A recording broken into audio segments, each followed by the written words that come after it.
탈북자가 처음 겪는 한국 생활을 적은 편지를 받았습니다. 100년이 떨어진 곳에서 100년을 앞선 곳으로 왔다. 나는 지옥에서 천국으로 들어섰다. 북한에서 꿈꾸던 사회주의, 공산주의는 대한민국에 있었다. 대한민국은 천국이다.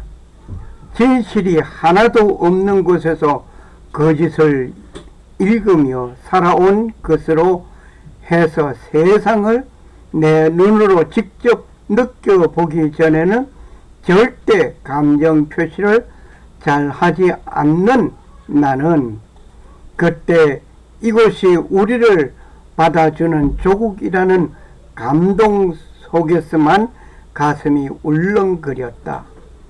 비행기에서 내려 버스를 타고 당분간 우리들의 집인 국정원으로 가는 길에서 저절로 탄성이 흘러나왔다.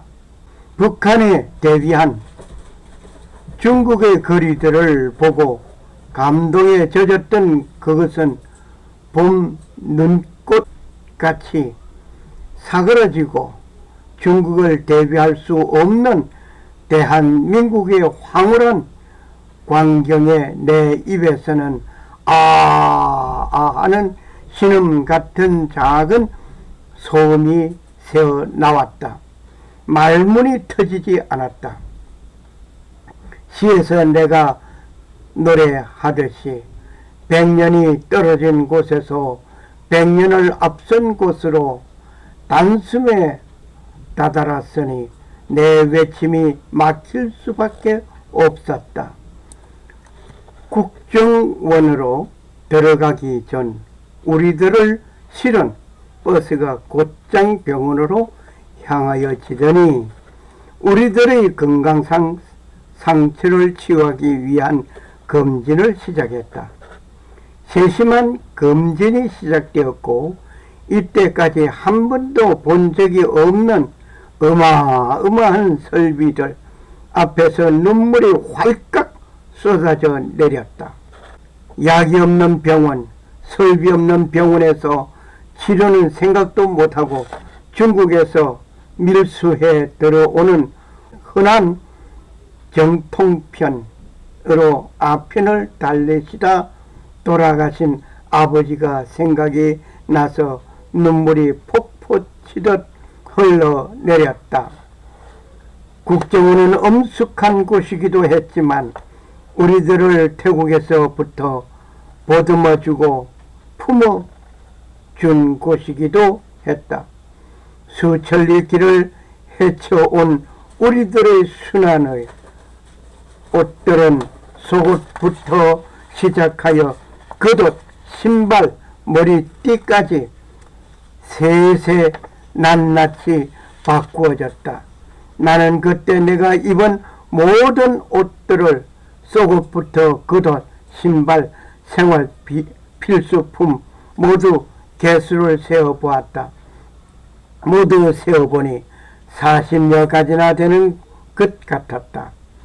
그 모든 것들은 국민의 부담으로 매 한 사람 한 사람에게 배려해 주었다.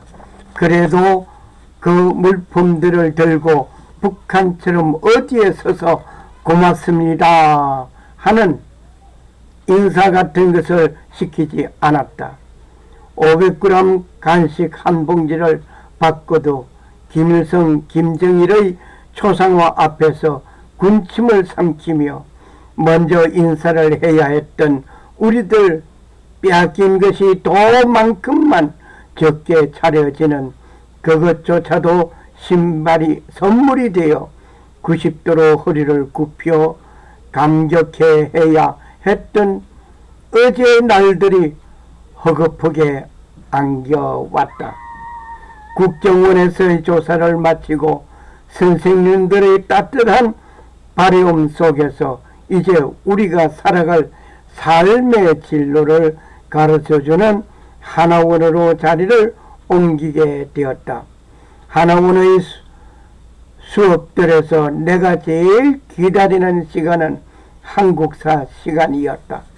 나는 대한민국의 국민으로서 제일 먼저 알아야 할 것이 한국사라고 생각하였으며 한국사 교과서를 꼼꼼히 체크해 가면서 역사적인 연대들과 사건들을 수첩에 적어 놓기도 했다. 이렇게 석 달이라는 짧고도 긴 시간을 보내고 하나원을 수료하였다. 2013년 8월 나는 꿈속에서도 그리던 대한민국의 국민이 되었다. 국가가 우리에게 배려해준 임대 아파트로 들어가기 전 주민등록증을 받았다. 거기에는 나의 이름과 주민번호, 집 주소가 적혀 있었다. 주민등록증을 품에 안을 때 나는 대한민국 국민이라는 이루 말할 수 없는 감격 앞에서 목이 메어 눈물을 흘렸다. 이 진정한 자유민주주의의 국가의 국민이 되기 위하여 탈출을 꿈꾸며 살아왔던 기나긴 시간들, 죽음과도 같은 탈출의 길에서 해초한 가시덤불 같은 일들, 그 모든 것들이 이제는 추억으로 내 마음에서 고스란히 간직되어 주민등록번호가 내 심장의 한 곳에 소중히 자리 잡았다. 드디어 국가가 정해준 나의 집으로 들어섰다. 규모가 반듯하고 쓸모있게 꾸며진 집, 바닥과 천정, 기술적으로 잘 계산되어 있는 집은 종합적으로 인간의 심리를 그대로 옮겨놓은 듯 내 마음에 꼭 들었다. 꾸릴 수 없이 꾸리지 못하였던 북한의 창고 같은 집들이 떠올랐다. 대충 꾸리고 살았다는 나의 집, 이 집에 비하여 쓸모없는 흙간 같고 이제 그 집을 머릿속에 떠올리기도 싫다. 아무것도 없는 집이지만 포근함이 확 밀려왔다. 황홀한 나의 삶에 거처지 나의 집 만세를 부르고 싶다. 방 안에 앉아 보아도 누워도 보았다. 전기밥 가마에 쌀을 앉히고 살짝 스위치를 누르니 쿠쿠가 맛있는 밥을 시작합니다 하는 소리가 노래처럼 내 귀를 간지럽혔다. 아, 나는 행복하다. 가스레인지를 켜고 국도 끓이고 반찬도 하며 일부러 전자레인지를 켜본다. 신비해서 어쩔 줄 모른다. 샤워수에 실컷 몸을 잠그고 나와 금발기로 머리를 날리며 상쾌함을 만끽한다. 설거지대 온수에 손을 잠그고 이렇도록 말없이 생각에 잠기기도 한다. 전기가 없고 수도가 막혀 찬물도 없어 물 바켓을 들고 우물가에 길게 늘어선 줄을 따라 물이 고이기 힘든 우물 바닥을 모래와 함께 퍼내던 일, 물 한 바켓에 밤잠을 자지 못하고 달과 함께 우물가를 지켰었던 밤들, 어쩌다 나오는 수돗물에서 지렁이와 거머리를 건져내며 그 물을 그대로 마시면서도 다행으로 여겼다. 일터에서 돌아와 전기가 없는 저녁 어둠 속에서 더듬어 키를 열고 기름 등잔 아래서 내내 자욱한 방 안에서 추위에 떨며 찬물에 손 담그던 일, 그 모든 악몽과 같은 것들을 말끔히 썰어버린 대한민국의 나의 집. 1970년 김일성이 여성을 부흥일의 무서운 부담에서 해방시키겠다고 열렬히 선전한 3대 기술혁명이 만세가 전기 밥가마 한 개로 해결하지 못한 북한이 아니라 이 대한민국에서는 이미 오래전에 완벽하게 이루어지고 있는 셈이었다.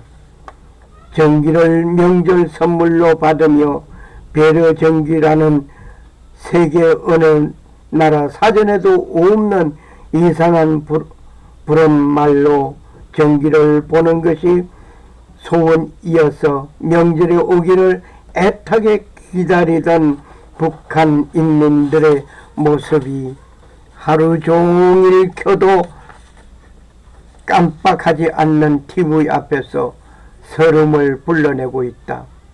실컷 집을 만끽하고 밖으로 나왔다.